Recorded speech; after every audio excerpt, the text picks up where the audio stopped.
Welcome to Ren Behind the Practice. I'm Sophie Campisi. I'm a holistic business strategist and startup expert, and I spend a lot of my time in conversation with practitioners, coaches, and healers about the behind the scenes of their businesses. What I started noticing is that some of the most honest, important conversations about building a practice were happening quietly, one-on-one, behind the scenes, and often in isolation. Most practitioners are incredibly skilled at the work they do with their clients, but very few of us were ever taught or trained in how to build a successful startup business. And suddenly we've been left to figure it out on our own. This podcast exists to bring those conversations forward, the dreams, the uncertainty, the highs and lows, the recalibrations, and the messy middle. My hope is that by normalizing these conversations, we can soften the stigma, feel less alone, and start closing the gaps together. Today's guest is Jackie Golob.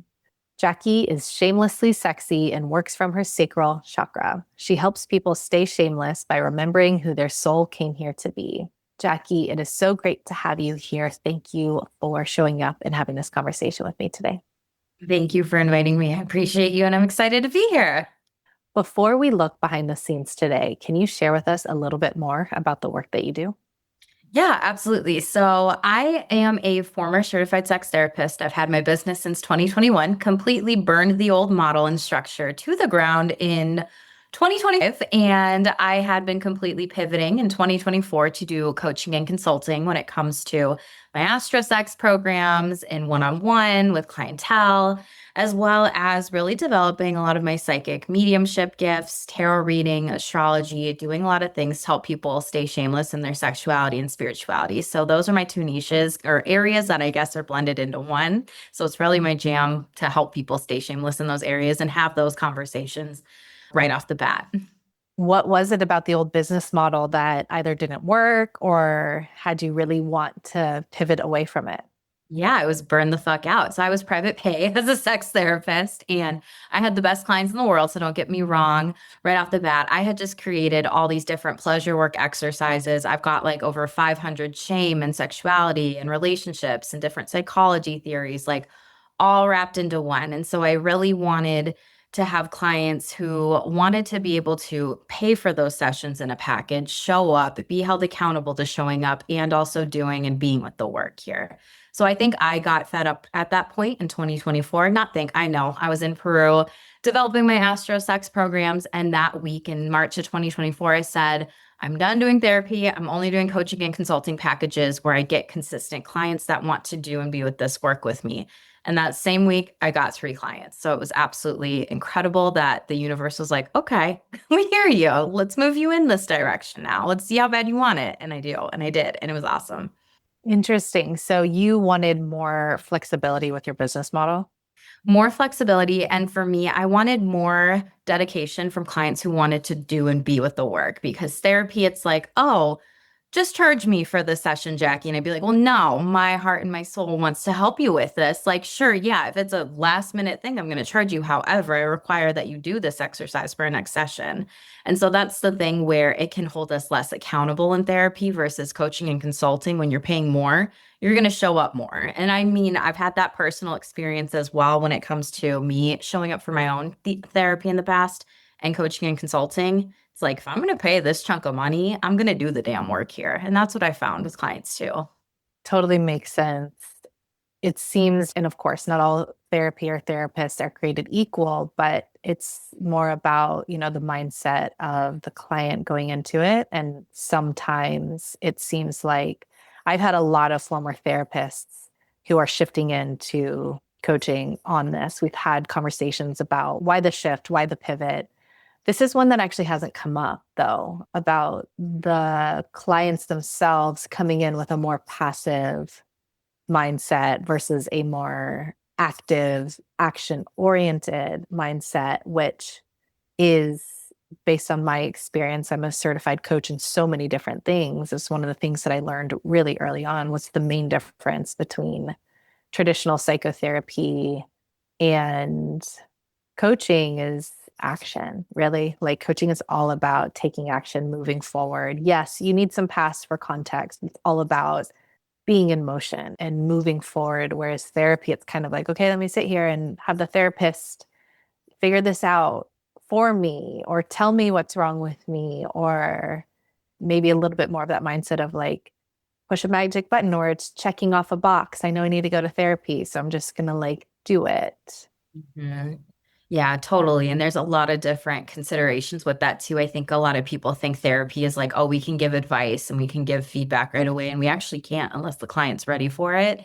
And so that was one of the biggest myths that I just want to call out in the therapy field is like, you're never going to be ready and clients are never going to be ready. They just have to be able to have that energy of like, fuck it and find out. I'm going to try this and I'm going to see if this can actually help me move myself, my higher self, my personal self, my spiritual self, my sexual self, whatever self it is, or parts of self forward and actually take the next steps. Because sometimes we can get stuck in those cycles of the past and then those shame narratives. And it's like, okay, well, at what point in time are we actually going to get the fuck out of that and also move forward and change the narrative here? Totally. Yeah. When you look ahead to the next 6 to 12 months, what goals do you have for your work and for your business? Yeah, that's a great question. So I'm a very creative person. I've got about, oh my goodness, 16 to 18 of my own Oracle decks that I've created myself. And so I really want to be able to develop multiple programs with that too and be able to figure out what feels most aligned for me, what feels most pleasurable, what feels most playful for me. So being able to have multiple programs run throughout the year. So then that way I can almost fill up my cup with what I get to teach, what I get to share, and how I get to help people, be it in their astro sex, like birth charts and doing those readings for others, be it in tarot and teaching people how to be like how your psychic abilities actually naturally arise through tarot, or if it's how to actually be an ethical, like spiritual entrepreneur, different things to really think about from different types of lenses. So it's me figuring that out. It's me recording and doing different content, and it's me kind of mapping things out. And I actually had been writing stuff up this morning for like one of them, and I was like, oh my gosh, like I literally talk about this stuff already. Why am I not sharing more of this for people that want to like know this stuff? So I was like, this is easier than I actually thought, but I just needed to like get it on paper. So yeah. Yeah, I mean, you and I talked about this a little bit before we started recording, but especially with this recent pivot into this new business model, it's proper for where you are to be exploring, to be operating with hypotheses, with a curious mind of knowing that by the end of this phase, it can take longer or shorter depending on how we navigate it. You will have that clarity, but you're not meant to have it right now. It takes time to nurture the spaces and the proper mindset for the startup phase is curiosity. It's curiosity, it's having the ability and willingness to stay with a curious mindset. Again, stay thinking of things as hypotheses and like, what about this idea? Wonder if this one's going to work and nurture and find it. We need to validate and ultimately we'll get to a place where it is so crystal clear. It's like, oh, this was obvious. And like, oh, yeah. I mean, you get to a point after successfully navigating the startup phase where that feeling of clarity, that feeling of reciprocity, that feeling of acknowledgement is all there. But until you get there, it is about curiosity. It's about being willing to pivot and change. And it's not constantly changing because you think something didn't work and it needs to be this. It's like, no, I'm nurturing it. I'm being with it. I'm giving it the time that it needs until I can find that. So, I mean, everything that you described is also proper for the place that you're in. Yeah, totally. I feel like I'm in that very play energy and just kind of see how things flow, how they go. And if there's anything that I want to add in or edit or revise, I can and I will. And if not, then okay, then maybe I get more insight from where this kind of takes me in the future. To get to this next point that you're working toward, what do you feel like you need to do to get there? Do you feel like you're guessing? Do you feel like you have a good idea of the steps that you need to take?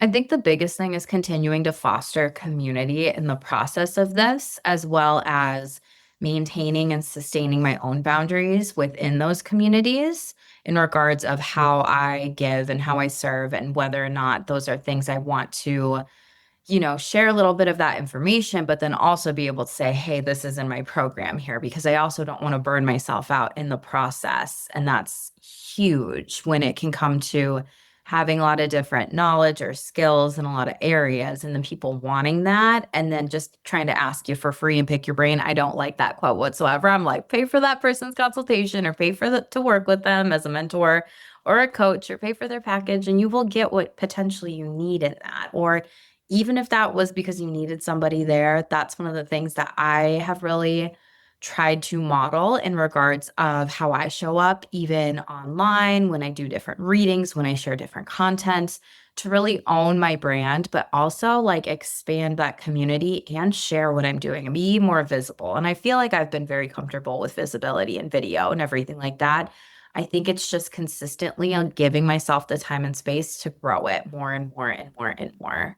Totally. Yeah. I mean, your thoughts around the boundary piece is really so spot on. And you also articulated part of why we end up there because usually so many of us, the people at least that I talk to that are my people, are so talented at so many different things. And you and I talked about this a little bit already.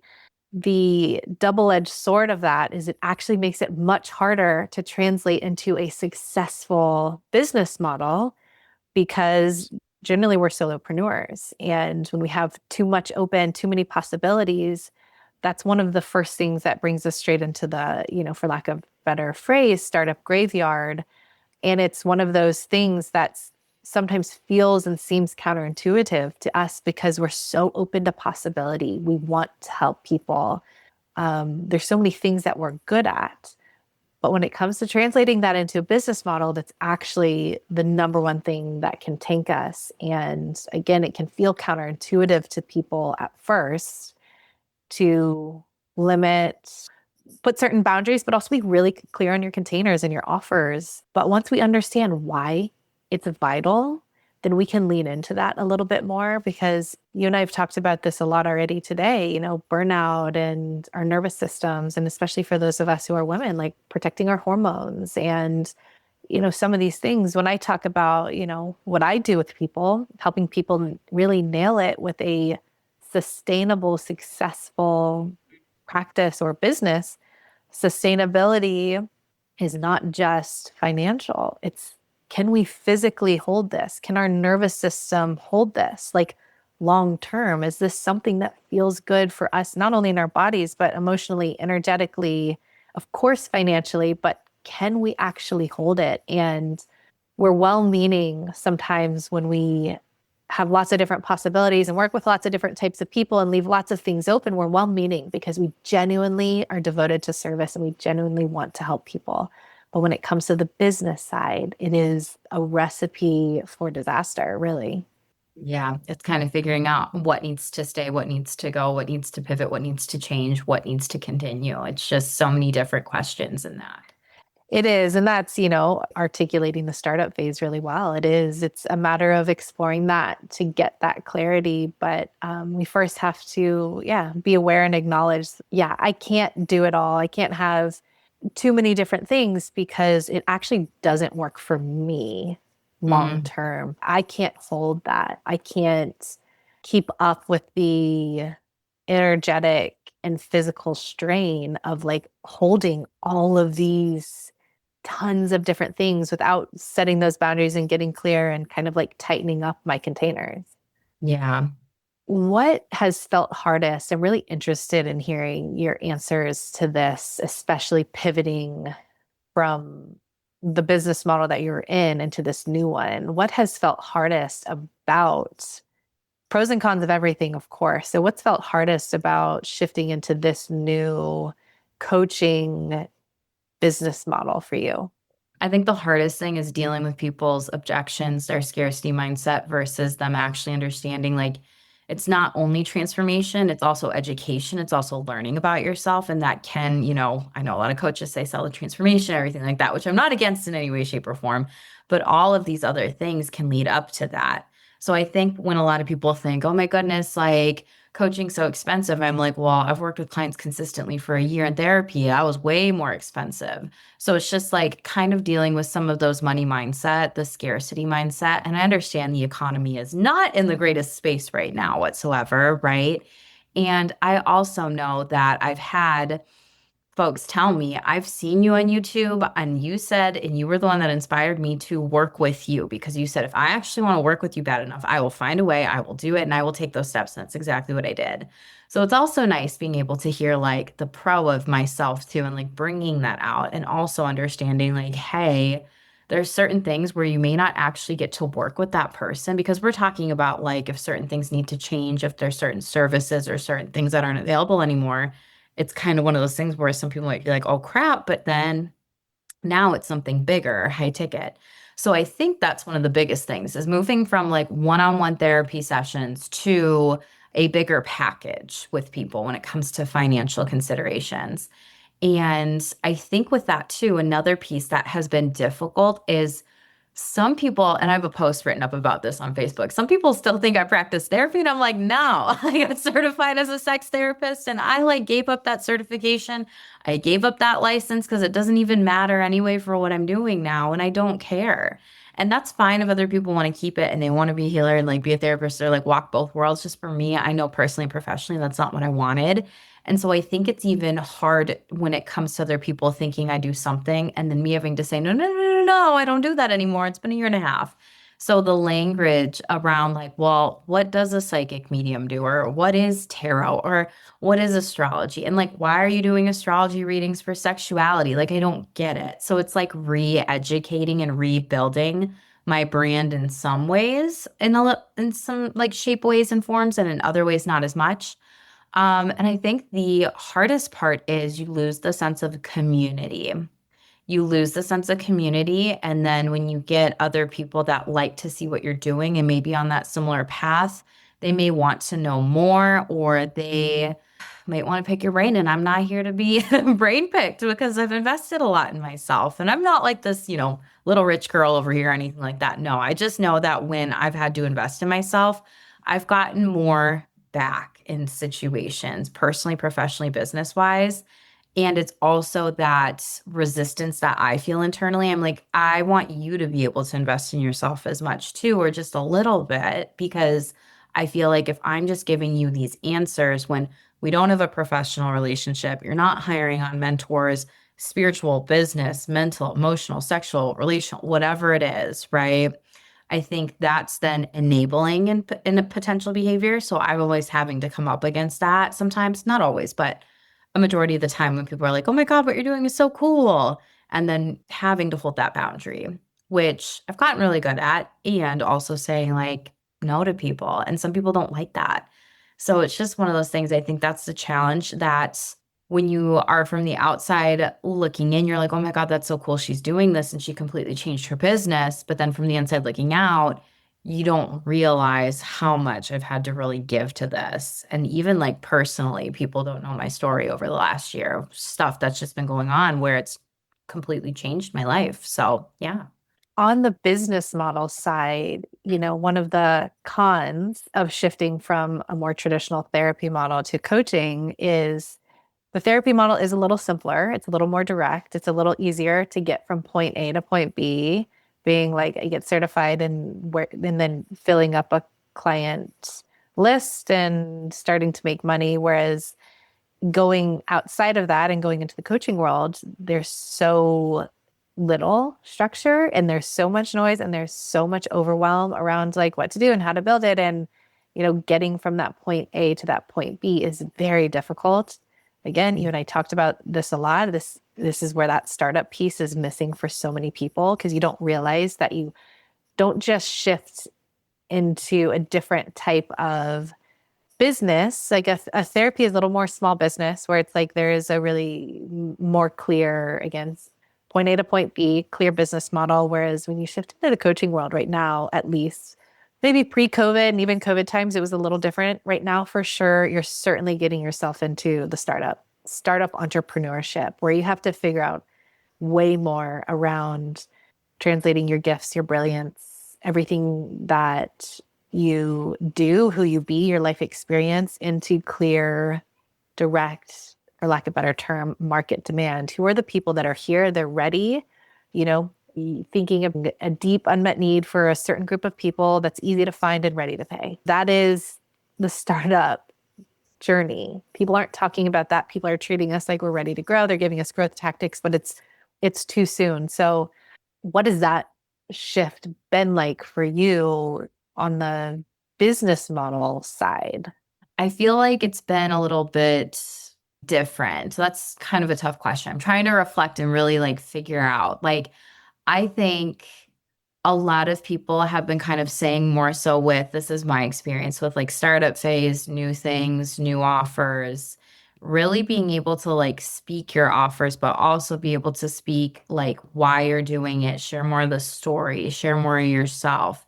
And I think now it's being more named, but I think previously when I was doing therapy and I had different coaches, whatever, they weren't really pushing that as much. They were like, talk about the pain points, talk about this, talk about that, talk to your ideal client, which I understand it. And I feel like problem awareness is so much different than pain awareness and like regurgitating that information. I'm like, should my client be feeling good after I'm like saying all this? And I get that it's a storyline and then I introduce and I tell them how I help, right? I think it's different though with this startup phase with marketing. I think there's also a lot of bro marketing, is how I will describe it. That doesn't always work necessarily. And it's kind of like if I don't know you, I don't like you, and I don't trust you and your story and why you got into this, and I'm not consuming your content, why the heck would I buy something from you? And so I feel like there's a lot of things that are just lost in that translation. And then I think in the startup phase of starting something brand new, it's also like remembering like your why and why it is that you're doing it and why it is that you're here and your purpose and who it is that you want to serve as well. And now it's interesting because previously, like I was taught niche down. I was like, well, sex therapy is a niche, but it's so different. And I'd gone to recently, like a couple months ago or so, a event and it was like, who are your ideal clients? What's their like client avatar? And right now I'm just like, that's never worked for me to have one type of ideal client. Everybody has a sexuality, everybody has their own form of spirituality or psychic gifts, whatever it might be. There's not one ideal person. It's like, why are we just trying to niche to fit a box? And for me, I don't like labels. Like, that's cool if other people like them, need them, or we need them to like almost describe what we are doing and how we help. However, I don't want to just fit in one box, and I don't want to feel like my clients have to fit in one type of box either. Because then they might be like, oh, she doesn't want to work with me then, or I can't reach out to her. And I would never turn someone away, like if they actually wanted to come and work with me for something specific.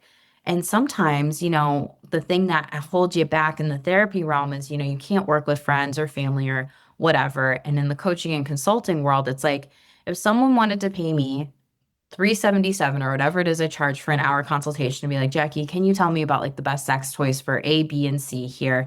And I will pay you that rate. I can do that. But it's almost restrictive in that therapy field where as coaching, it's more open, it's more fluid. Why the hell can't I help people? Like, who else are they going to go to? My niche is so different and out there from a lot of different people that they're not always going to be searching for that. They're going to be like, I know somebody off the top of my head, right?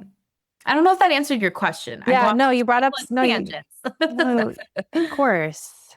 You brought up so many good points. One of the things, that you said early on about the bro marketing, we all might have like a little different version of what exactly that means to us. But what came to me is before I started work today, I blocked two people.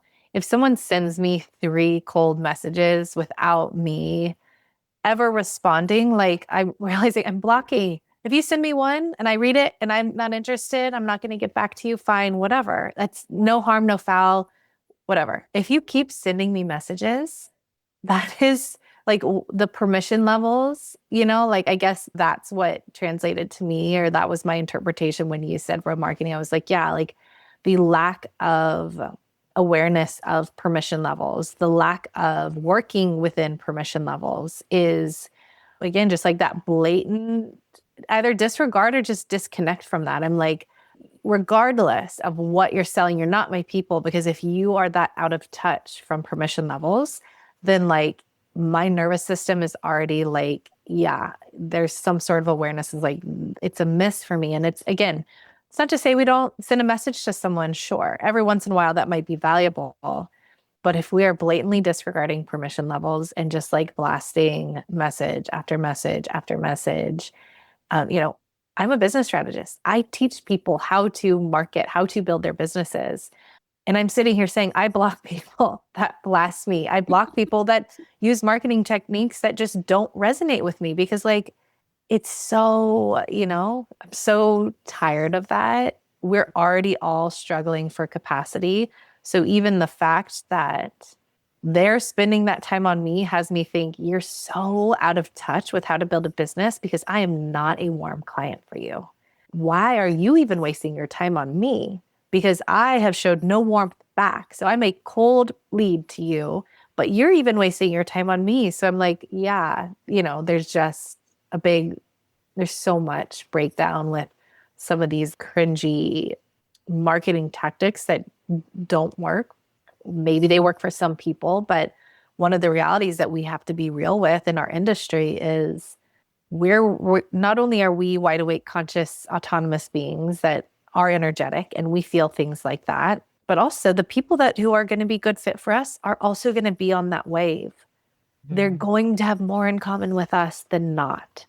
So like Mhm. we need to, this is one of the other things I was thinking about as you were speaking. One of the big breakdowns that I hear, it's a big pattern that comes up. I talk to practitioners about this all of the time. I talk to dozens of practitioners every week, and this comes up so much of maybe this is one way to articulate the pattern that I've seen emerging around this is that like we're craving to be able to completely integrate who we be in our real lives and in our work with clients to how we're showing up on the business side. So like that CEO business person hat that we also have to wear. There's like some people feel like multiple personalities because the way they've been taught how to do business is just so not who they be in real life and with their clients. And so there's like this disconnect. So can we continue to integrate and pull that through line of who we really are, like in our real lives and in the work with our clients, also how we're showing up with business. And if we could successfully do that, and maybe that's a mission statement of mine with what I'm trying to help people do, but can we continue to fully pull that through line? It is possible. It's just not what's historically been taught. So we're going to have to do things differently. But like, that's such a breakdown for people. Yeah, I could see that for sure. And I think for me previously, I think it was a breakdown when I was doing therapy. And, I'm just like this person where I had gotten the best advice when I had an astrology read. And, because I knew when I was in Peru, wasn't meant to do therapy anymore. An astrologer saved my life because they told me you could get an autoimmune disease. Like you're not doing therapy anymore. You need to be a psychic medium and more so spiritual entrepreneur. That's how you can coin it, phrase it, whatever. And then working with mentors, she said, get a mentor, blah, blah, blah. Right. So I'm like, okay, cool.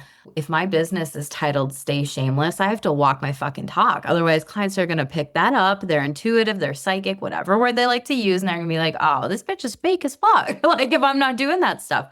So I think previously, when it came to therapy, that would ebb and flow. And like now, I think because of just allowing myself to be free and honor that autonomy and all these different parts of myself, personally, professionally, business hat, not, and also trust what feels right with marketing as well. And what you said, like in a previous, coaching group I was a part of, all the marketing was just very, yeah, slide into the DMs. And I was like, that's gross. That feels like, oh, we are trying to make some sexual advances towards people. You think I want to fucking do that? Hell no. Why would you think I would say, yeah, let me market that way?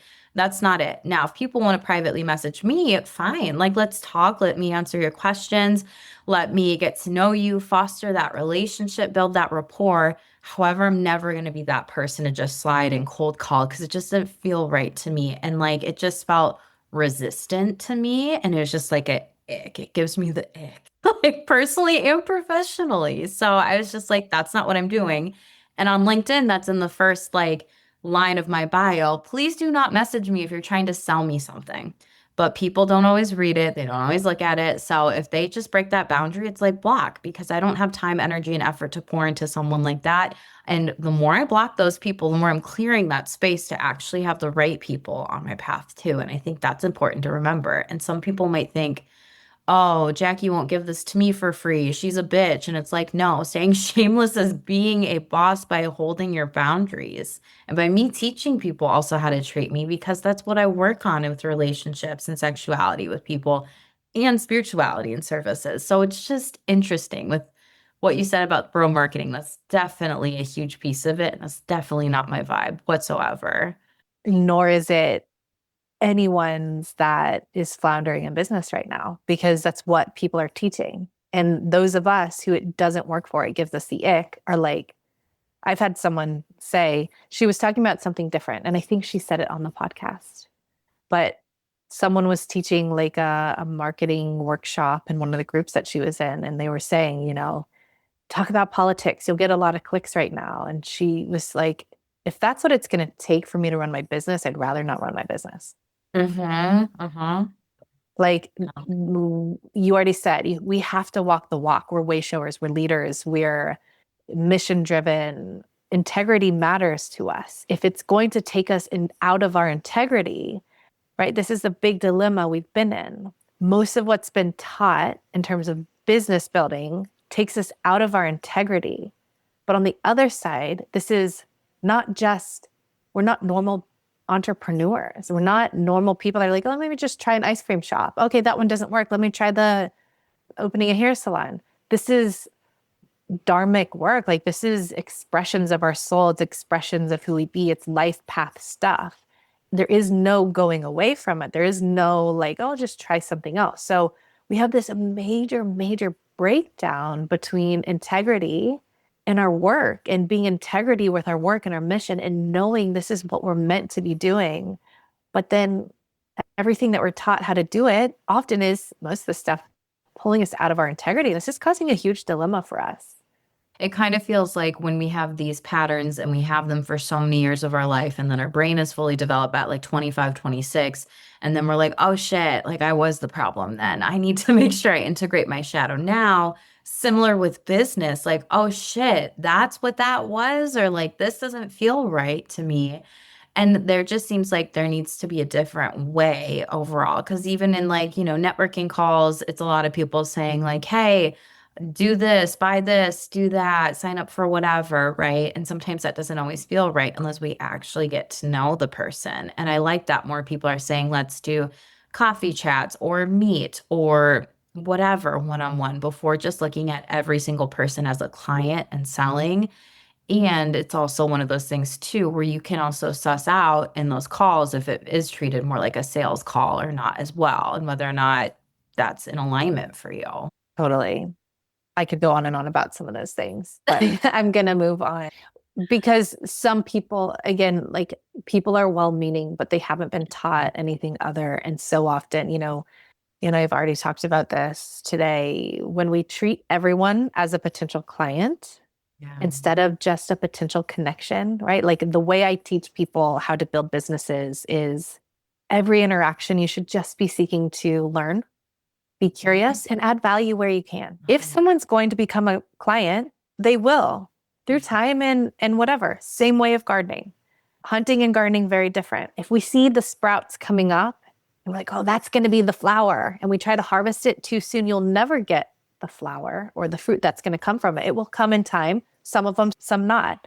But when we're approaching everyone as a potential client, it's like having your garden, the seeds have been sowed and you're starting to see sprouts, and it's like cutting them at the sprouts Mhm. without ever, letting that time and letting that, that nurture the juicy stuff, the stuff that we're all actually really good at doing, which is like actually being authentic and having real conversations and asking people how they are and listening to them without trying to tell them what you can do for them first. Like, just start connecting. Again, we haven't been taught this. This hasn't been pulled through business. That's why I do what I do now. I never set off to do business stuff. I was a practitioner myself. Then when I discovered what I discovered, I was like, no one's teaching this. And it's such a big gap. So yeah, I mean, it's a big thing. Last question before we wrap up today. If you could wave a magic wand and have one thing solved or fixed for you in your business building process, what would that be? Easily and effortlessly attracting the most abundant minded, badass clients. That would be the easiest thing for me. Just bring it on, universe. I am open to receive that. That's it. Jackie, thank you so much for joining me today to have this conversation. And for those of you who are listening, if any part of this resonated, you're in the right place, please reach out. I want to hear from you. And if you want to reach Jackie directly, the links to her website, Astro Sex page, YouTube, and Facebook are in the show notes. Thank you again, Jackie. And to everyone else, thank you for listening. And we'll see you for the next episode of Ren Behind the Practice.